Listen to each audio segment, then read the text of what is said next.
Welcome to InfoStream, your daily current. Unsure what to listen to? Turn to us for today's headlines. Stay informed.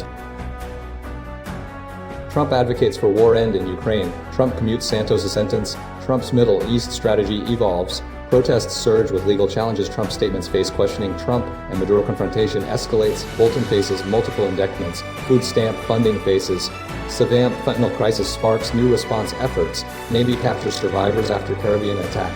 Putin's travel restricted by EU. Anti-immigrant movement disrupts services. Trump considered Kim around market instability. Fisher challenges Texas and orderly northern tiers in our extradition order. Trump urges immediate war cessation, shifting stance on Ukraine conflict. A recent reports detail a significant shift in Donald Trump's approach to the ongoing conflict in Ukraine, culminating in a call for an immediate cessation of hostilities and a revised perspective on potential resolution pathways. Following a productive and cordial meeting with Ukrainian President Volodymyr Zelensky at the White House, Trump articulated a desire for an end to the fighting along existing battle lines, emphasizing the need for both sides to go home to their families in peace. This stance contrasts with previous statements suggesting Ukraine could reclaim all occupied territories. During the meeting, Trump conveyed a similar message to Russian President Vladimir Putin the day prior, urging a deal and an end to the killing. He acknowledged the immense human cost, thousands of people being slaughtered each and every week, and expressed a belief that Putin also seeks a resolution. A key element of the discussion centered on the potential delivery of U.S. Tomahawk missiles to Ukraine, a request Zelensky initially proposed in exchange for Ukrainian drones. However, Trump indicated a reluctance to provide these long-range weapons, stating, "You never know. War is very interesting. You never know. You just never know with war and peace. But you never know." Prior to the meeting, Trump had advocated for land swaps as a necessary component of a peace settlement, a position he subsequently abandoned, asserting Ukraine's capacity to win back all occupied territories. Despite these shifting opinions, Trump maintained a belief that Putin is attempting to manipulate the situation to achieve his strategic objectives. The meeting underscored a complex and evolving diplomatic landscape, with Trump's evolving views presenting both a potential opportunity and a source of uncertainty for Ukraine's efforts to secure international support and achieve a lasting resolution to the conflict. The desire for a swift end to the bloodshed, coupled with Trump's pragmatic assessment of the situation, highlights the challenges inherent in navigating this protracted and devastating war. Trump commutes George Santos' sentence following prison release. Former Republican Congressman George Santos was released from federal correctional institution in Fentanyl, New Jersey, following a commutation of his sentence by President Donald Trump. Trump announced the commutation on Truth Social, stating Santos had been horribly mistreated and deserved a great life. Santos, convicted of fraud and identity theft, had served less than 3 months of a 7-year sentence. The commutation followed admissions of fabricating biographical details, including employment and education, and misuse of campaign funds. Santos's legal team, represented by the law firm of Murray and Associates, celebrated the move, praising Trump's action as correcting an injustice. Santos himself expressed gratitude to a range of figures, including Representative Marjorie Taylor Greene, Lauren Boebert, Anna Paulina Luna, and former Congressman Matt Gaetz, whom he described as maintaining regular contact. He also extended thanks to members of the Department of Justice, specifically Deputy Attorney General Todd Blanche, Associated Deputy AG Diego Pestana, and U.S. Pardon Attorney Ed Martin. The commutation drew mixed reactions from lawmakers. Representative Hakeem Jeffries, House Minority Leader, criticized Trump's focus on Santos, arguing that the president should prioritize addressing the ongoing Republican healthcare crisis. Representative Marjorie Taylor Greene, who previously urged Trump to commute Santos' sentence, expressed her support and described the solitary confinement experienced by Santos as torture. Santos had been expelled from Congress in December 2023, becoming only the 6th lawmaker in U.S. history to be removed from office. He had pleaded guilty to aggravated identity theft and wire fraud charges stemming from his 2022 midterm campaign activities. Prior to his incarceration, Santos had been serving out his sentence at the Federal Correctional Institution in Fentanyl. The legal proceedings and subsequent release highlighted significant ethical breaches and misuse of public trust, ultimately leading to his expulsion from the House of Representatives. The entire situation underscored the complexities of political accountability and the consequences of misleading voters. Trump's Middle East victory and shifting priorities. President Donald Trump's successful mediation of a ceasefire in Gaza culminating in the release of all remaining hostages, has triggered a strategic realignment of his international engagements. The primary focus now shifts to Ukraine and China, presenting a complex web of diplomatic challenges. Trump's confidence in achieving breakthroughs with both nations is tempered by cautious assessments of their respective leadership's intentions. The Gaza ceasefire represents a significant achievement, yet it doesn't automatically translate into a simplified path forward for other geopolitical disputes. Trump's strategy involves a rapid, multifaceted approach, initially prioritizing the conclusion of a peace agreement in Ukraine. He anticipates a forthcoming summit with Russian President Vladimir Putin in Budapest within the next 2 weeks, aiming to facilitate direct negotiations. Trump's previous assurances regarding a swift resolution have been questioned, acknowledging potential delays and the possibility of Putin's reluctance to fully commit. Simultaneously, Trump intends to address trade tensions with China, scheduled for a summit at the end of the month in South Korea. This engagement is viewed as a crucial step in navigating the complex economic relationship between the world's two largest economies. Trump's approach to both Ukraine and China reflects a calculated risk, predicated on the belief that direct engagement, even with adversaries, can yield tangible results. However, skepticism persists among some American officials regarding Trump's ability to secure decisive breakthroughs. Concerns remain about Putin's potential for manipulation and China's continued support for Russia. Trump's confidence in his ability to play the best of them is a recurring theme, highlighting a long-held belief in his own strategic acumen. The rapid shift in priorities underscores a dynamic approach to global diplomacy, driven by immediate objectives rather than long-term strategic goals. Nationwide, No Kings protests intensify amidst legal battles and Republican rhetoric. A wave of No Kings rallies, organized by a coalition of left-leaning groups, is sweeping across the United States, drawing an estimated 500 demonstrations in over 50 states. These protests, aimed at challenging President Donald Trump's authoritarian agenda, are occurring alongside escalating legal challenges to the administration's attempts to deploy the National Guard to multiple cities, including Chicago and potentially others. The initial June rallies, drawing 5 million people, have been followed by a second round of demonstrations. The Republican response has been characterized by increasingly aggressive rhetoric, with figures like House Speaker Mike Johnson claiming the rallies contribute to government shutdowns and alleging participants are pro-Hamas and Antifa people. Senator Roger Marshall has warned of professional protesters and agitators, while Secretary of Transportation Sean Duffy has linked the protests to Antifa.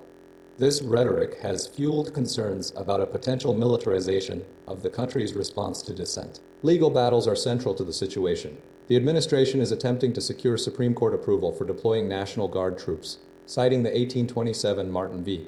Mott decision, which asserts presidential authority in emergency situations. However, state and local officials are challenging this assertion, arguing that the protests do not constitute an invasion or a threat to national security. The Supreme Court's willingness to expedite the review process is a key factor.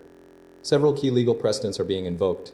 The administration is relying on the 1827 case, but the opposition is pointing to a 1932 decision, Sterling v. Constantin, which established that courts can review presidential decisions that fall outside a reasonable range of judgment. The administration's framing of the protests as a dangerous threat is being countered by arguments that they represent legitimate expressions of dissent. Mark Benioff, CEO of Salesforce, apologized for suggesting National Guard deployment in San Francisco following initial comments. The legal battles are expected to continue, with the Supreme Court's decision holding significant implications for freedom of assembly and the balance of power between the executive and judicial branches. The escalating rhetoric and legal challenges highlight a deeply polarized political landscape and the potential for heightened tensions across the country. Trump's claims under scrutiny war in Ukraine, election interference, and historical misrepresentations. A recent news coverage has focused on President Donald Trump's repeated and often inaccurate statements regarding the war in Ukraine, his claims of election interference, and his historical misrepresentations. Trump continues to assert that Russia's full-scale invasion of Ukraine in 2022 failed because it attempted to invade through muddy ground instead of using highways, despite evidence to the contrary, including reports of Russian tanks getting stuck in the mud and significant Ukrainian resistance. He falsely claims that no other president has ever ended a war, a claim widely refuted by historical records, demonstrating U.S. involvement in resolving numerous conflicts through diplomacy and military action. Furthermore, Trump has repeatedly asserted that he has solved or ended 8 wars, a significant exaggeration that includes 2 disputes not formally classified as wars and 1 ongoing conflict. His claims regarding election interference remain unsubstantiated. During a Friday meeting with Ukrainian President Volodymyr Zelensky, Trump reiterated his false claims about the war in Ukraine, stating that Russia's invasion failed because it attempted to invade through muddy ground instead of using highways. CNN's fact-checking revealed that Russian forces utilized roads and highways extensively during the initial invasion, incurring heavy losses. Military analysts and Ukrainian sources confirmed significant resistance and logistical challenges faced by Russian forces. Trump's assertions regarding the war's outcome and his historical claims about resolving conflicts have been consistently challenged by experts and journalists. Additionally, Trump has made claims about election interference, though these have not been substantiated. CNN's reporting highlighted Trump's repeated false claims about the 2020 election. Finally, Trump's statements regarding the war in Ukraine and his historical claims about resolving conflicts have been consistently challenged by experts and journalists, demonstrating a pattern of inaccurate and misleading statements.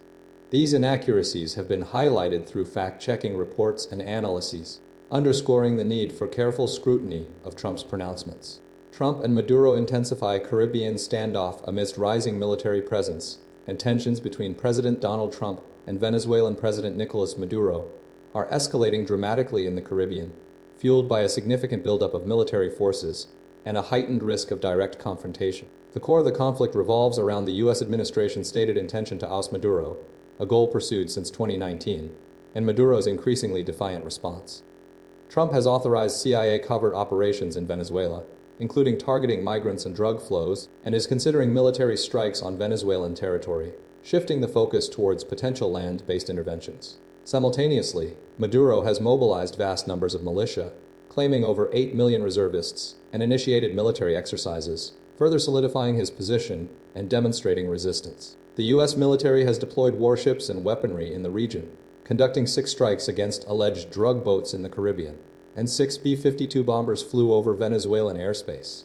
These actions are justified by the administration's argument that drug trafficking poses an imminent threat to the United States. This has prompted concerns within the Pentagon, with some military lawyers expressing reservations about the legality of the strikes and the potential for escalating conflict.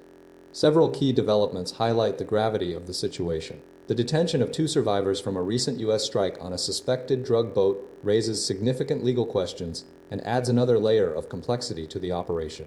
Furthermore, Maduro has implemented an external commotion decree, granting him broad powers and effectively establishing a state of emergency, further solidifying his control. The situation is characterized by anxiety and uncertainty among Venezuelans, with many fearing potential attacks. Despite the heightened tensions, both leaders remain entrenched in their positions, with Trump repeatedly asserting Maduro doesn't want to fuck around with the United States. The U.S. military's actions, combined with Maduro's mobilization and the implementation of a state of emergency, represent a dangerous escalation with potentially far-reaching consequences. The conflict underscores the deep divisions within Venezuela and the significant risks involved in the ongoing struggle for power. John Bolton indicted on the 18 charges following a year-long investigation into former National Security Advisor John Bolton's handling of classified information has culminated in his indictment on the 18 federal charges. The case, initiated during the Biden administration and significantly accelerated by a 2021 Iranian hack of Bolton's email account, stems from allegations that Bolton improperly shared classified information through his personal email account with 2 unauthorized individuals, his wife and daughter. The investigation began quietly in 2020, spurred by President Donald Trump's calls for prosecution of perceived political enemies, including Bolton. The Maryland U.S. Attorney's Office, bolstered by an interim U.S. attorney handpicked by Trump, Lindsay Halligan, built the case. This team, alongside prosecutors Kelly Hayes and Scott Lara, meticulously gathered evidence, including over 1,000 pages of Bolton's daily activities. Initially, the investigation was largely separate from the probe into Trump's own classified documents. However, the Iranian hack triggered a renewed focus on Bolton's conduct. The FBI National Security Lawyers and Justice Department headquarters formally opened an investigation in 2022, leading to warrants to seize electronics and documents from Bolton's home and office. Despite Trump's repeated pressure for swift action, prosecutors resisted an overly aggressive timeline, arguing for a stronger case. The timeline shifted after the indictment of former CIA Director James Comey, easing pressure on the Maryland office. Thomas Sullivan, the lead prosecutor, a key figure in the Biden classified documents investigation, presented the indictment to a grand jury and formally charged Bolton. The indictment includes charges related to violations of the Espionage Act and obstruction of justice. Bolton pleaded not guilty to all charges during his initial court appearance and characterized the accusations as part of a broader effort to intimidate political opponents. The case highlights the Justice Department's increasing scrutiny of former officials' handling of classified information and underscores the ongoing political tensions surrounding the Trump presidency. The investigation involved significant collaboration between career prosecutors and national security agencies, demonstrating a protracted and complex legal process. Millions at risk food stamp funding faces crisis amid government shutdown. The Supplemental Nutrition Assistance Program, commonly known as food stamps, is facing a critical funding crisis due to the ongoing federal government shutdown, potentially impacting approximately 42 million Americans who rely on the program for food assistance. Secretary of Agriculture Brooke Rollins stated that the program's funding will be depleted in 2 weeks, leaving vulnerable families without access to vital benefits. The Trump administration has blamed Democrats for the impasse, while Democrats attribute the situation to Republican unwillingness to negotiate a spending deal, including enhanced Obamacare premium subsidies. The program's $8 billion November benefit total significantly exceeds the $6 billion contingency fund, highlighting the severity of the shortfall. 16 states have been forced to halt new food stamp applications due to the impending payment issues, with some states attempting to separate October and November payments for new enrollees. The WIC program, providing food aid to 7 million pregnant women, new mothers, and young children, was initially at risk but received a $300 million infusion of tariff revenue, enough to cover benefits for the remainder of the month. However, this funding isn't sufficient to address the food stamp crisis. The shutdown's impact extends beyond food stamps, with federal workers facing unemployment due to unpaid salaries. New York Governor Kathy Hochul condemned the administration's decision to halt benefit payments, characterizing it as a deliberate attempt to inflict pain on American families. Advocates emphasize the critical role of food stamps, particularly as Thanksgiving approaches, and the limitations of food pantries in filling the gap.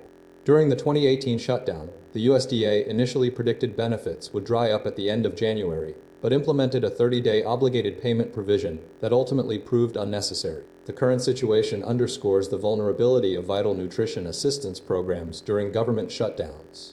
The Center on Budget and Policy Priorities stresses the urgency of protecting households in need of food assistance, warning against allowing them to become casualties of the ongoing political stalemate. The administration's prioritization of other initiatives during the shutdown has further exacerbated the funding shortfall for food stamps. Fentanyl overdose crisis, a shift in U.S. response. The United States is experiencing a significant turnaround in its battle against the fentanyl overdose crisis, marked by a dramatic decline in fatal overdoses.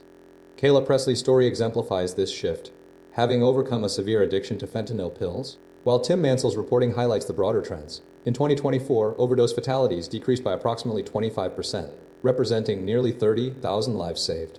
This decline is attributed to a multifaceted approach incorporating harm reduction strategies, medication-assisted treatment, EMAT, and the widespread availability of naloxone.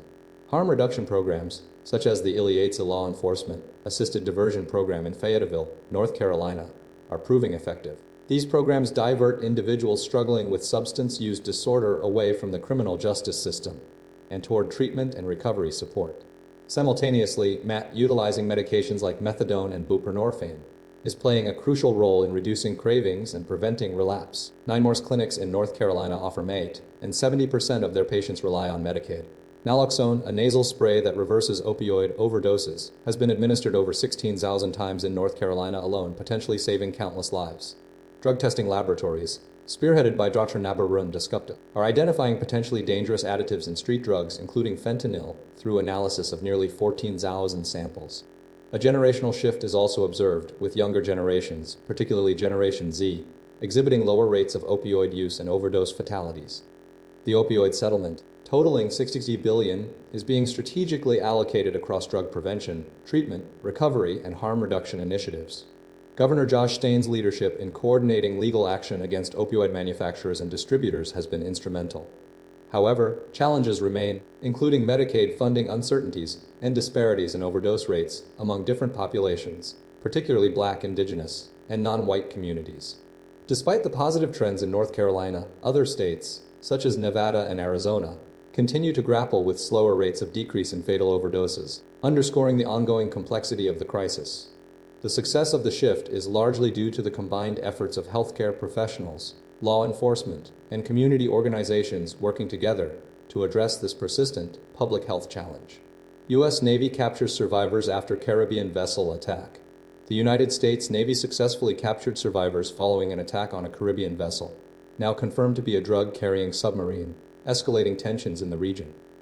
This operation, the sixth of its kind in recent weeks, resulted in the rescue of 2 individuals who were subsequently detained aboard a U.S. Navy warship. The attack targeted a vessel allegedly involved in transporting substantial quantities of narcotics from Venezuela, a move strongly criticized by international human rights experts who have labeled the actions as extrajudicial executions. The incident unfolded after a U.S. military assault on the unnamed submarine, which was located near the Venezuelan coastline. The attack resulted in the deaths of approximately 27 individuals, primarily fishermen, according to reports from Venezuela's ambassador to the United Nations, Samuel Moncada, who has condemned the actions as massacres. The U.S. government, led by President Donald Trump, defended the operation, asserting that the submarine was a drug-carrying, loaded submarine and that the individuals on board were narco-terrorists. The operation has drawn significant international concern, with the UN Security Council urged to intervene. The U.S. has increased its military presence in the Caribbean, deploying approximately 10,000 troops, including Air Force B-52 bombers, raising fears in Caracas about a potential further escalation. The U.S. has been actively targeting vessels suspected of facilitating the flow of drugs from Venezuela to the United States. This operation follows the seizure of over 2.4 million pieces of ammunition, 365 anti-tank guided missiles, and more than 29,000 small arms and light weapons from similar smuggling operations in the Arabian Sea between 2015 and 2023. The attack underscores ongoing tensions between the U.S. and Venezuela, fueled by accusations of drug trafficking and U.S. efforts to destabilize the Maduro government. The incident has prompted calls for a UN investigation and further international scrutiny of the U.S. actions in the region. Putin's Budapest trip navigating EU airspace restrictions. Vladimir Putin's planned meeting with U.S. President Trump in Budapest presents a significant logistical challenge due to existing airspace restrictions. Following his August summit in Alaska, which secured special U.S. permission for his Ilyushin Il-96 aircraft, dubbed the Flying Kremlin, Russia's planes are banned from EU airspace. Consequently, Putin's journey to Budapest necessitates obtaining overflight permissions from individual EU member states. The primary obstacle lies in securing authorization to transit EU airspace, given the blanket ban imposed after the invasion of Ukraine. While the European Commission welcomes any efforts toward a just and lasting peace, and supports Trump's diplomatic efforts, the focus remains on facilitating negotiations, not easing restrictions. The Commission emphasizes that while a travel ban exists, asset freezes are in place. Several potential routes are being considered, all involving navigating EU or NATO airspace. These include a circuitous path through the Black Sea coast via Turkey, Bulgaria, Serbia, or Romania, or a longer route through Greece and Montenegro. Serbia, a candidate to join the EU but not a member, presents a viable option due to Air Serbia's direct flights to Moscow. Bulgaria and Romania, both building NATO bases to bolster the alliance's eastern flank, are also potential transit countries. Romania's spokesperson confirmed that no request for overflight has been received. Bulgaria's foreign ministry has yet to respond. Hungary, a key ally of Putin, has already pledged to ensure his entry and return. The issue is subject to speculation, and obtaining consent from member states is crucial. The U.S. has also referred the matter to national authorities, and given Trump's involvement, acquiescence is anticipated.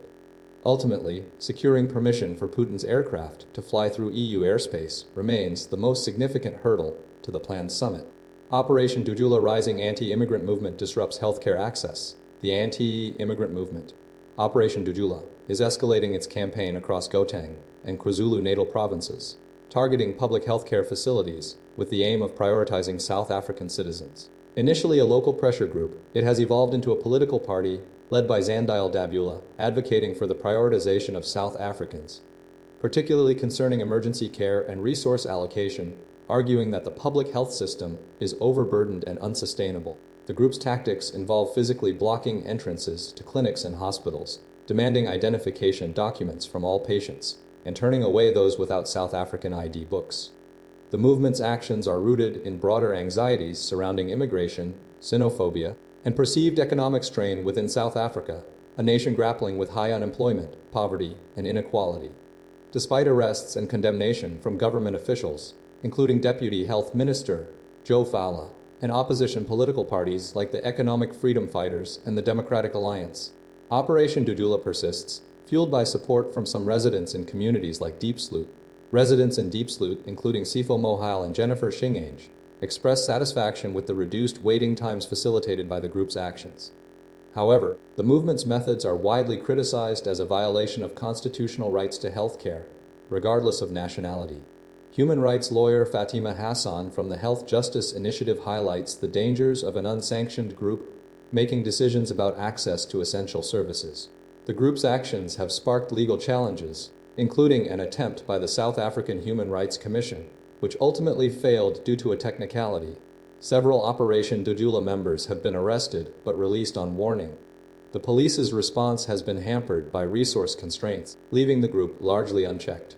Beyond healthcare, Operation Dudula is broadening its campaign to include public schools, indicating a sustained effort to combat illegal immigration. Many migrants, including Tendai Mazvava, are struggling to access medical care due to the group's actions, forcing them to consider costly private healthcare options. The situation underscores a significant challenge for the South African government, which is attempting to balance public health needs with the complex issue of immigration and resource allocation, while grappling with the ongoing legal and logistical difficulties in effectively addressing the movement's disruptive tactics. Trump administration quietly explores Kim meeting during Asia trip. Despite skepticism, White House officials have privately discussed the possibility of a meeting between President Donald Trump and North Korean leader Kim Jong-un during Trump's upcoming Asia trip, largely driven by Trump's personal interest and a surprising opening from Pyongyang. Initial logistical planning has been minimal, reflecting a lack of sustained communication with North Korea since Trump's initial outreach earlier this year, which failed to yield a response. The idea gained traction following a meeting with South Korean President Lee Jae-myung, who suggested utilizing a visit to the Asia-Pacific Economic Cooperation AP trade ministers gathering in South Korea as a potential venue for a Trump-Kim encounter. Trump, upon hearing this, expressed openness to the idea, prompting his team to explore the possibility. The meeting was initially conceived as a hastily arranged handshake at the Demilitarized Zone, DMZ, a scenario reminiscent of Trump's brief visit to the border in 2019, triggered by a spontaneous tweet. This initial approach involved utilizing a U.S.-North Korea hotline, a military officer projecting a message with a bullhorn, and even a U.S. delegation flying to the DMZ to meet with North Korean counterparts. However, despite these efforts, a formal agreement was never reached. The Trump administration closely monitored North Korea's response, noting the unusual cleaning of the DMZ by North Korean forces and the ringing of the hotline with an invitation for a U.S. delegation to meet. Ultimately, Kim Jong-un agreed to a meeting, during which Trump took 20 steps into North Korea, marking the first time a sitting U.S. president set foot in the country. The meeting lasted approximately an hour, concluding with a handshake. The administration's approach highlights the unpredictable nature of diplomacy with North Korea and the potential for sudden shifts in engagement, relying heavily on Trump's own initiative and North Korea's willingness to respond to his overtures. The failed Hanoi and Singapore summits underscored the difficulties in achieving a lasting agreement. The 2019 DMZ visit, though brief, served as a key catalyst for this renewed exploration, demonstrating a willingness to engage despite previous setbacks. Market volatility amidst persistent uncertainty despite an overall positive performance this year, driven by corporate profits and the burgeoning artificial intelligence sector. Investor anxiety surrounding the stock market remains elevated. The S&P 500 has gained approximately 13% since the start of the year, though this is lower than previous years. However, recent market swings, reaching declines of around 3%, have fueled concerns, largely due to a series of unsettling events. September witnessed a significant downturn triggered by the bankruptcies of First Brands and Tricolor, a car part supplier and subprime lender, respectively. Prior to this, heightened U.S.-China trade tensions, encompassing tariffs and technological disputes, contributed to market jitters. Furthermore, worries intensified following warnings from U.S. regional banks regarding potential fraud losses, prompting swift investor reactions.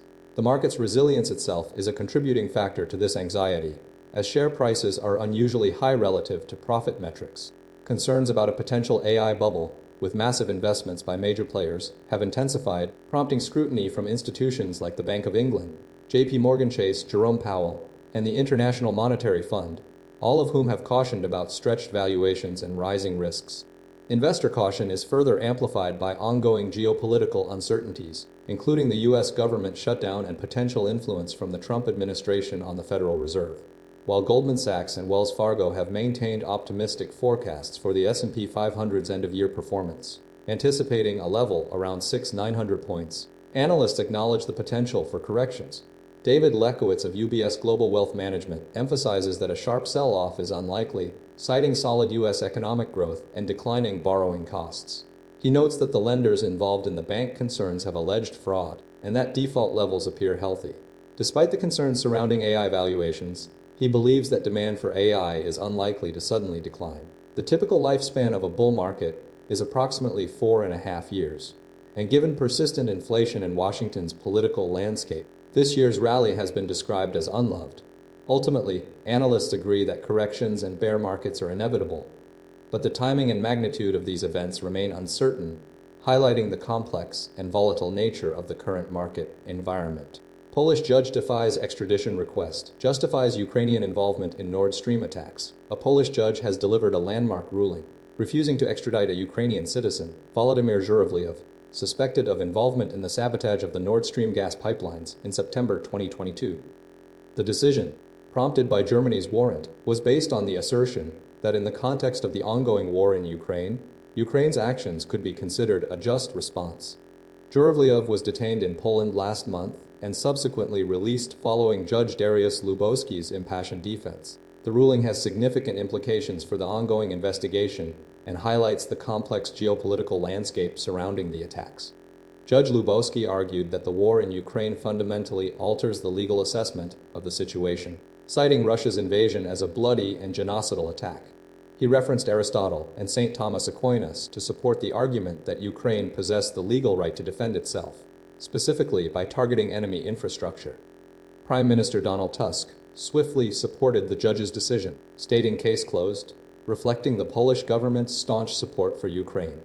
The judge's reasoning centered on the disruption of the Nord Stream pipelines, which had previously provided Germany with a crucial energy supply from Russia.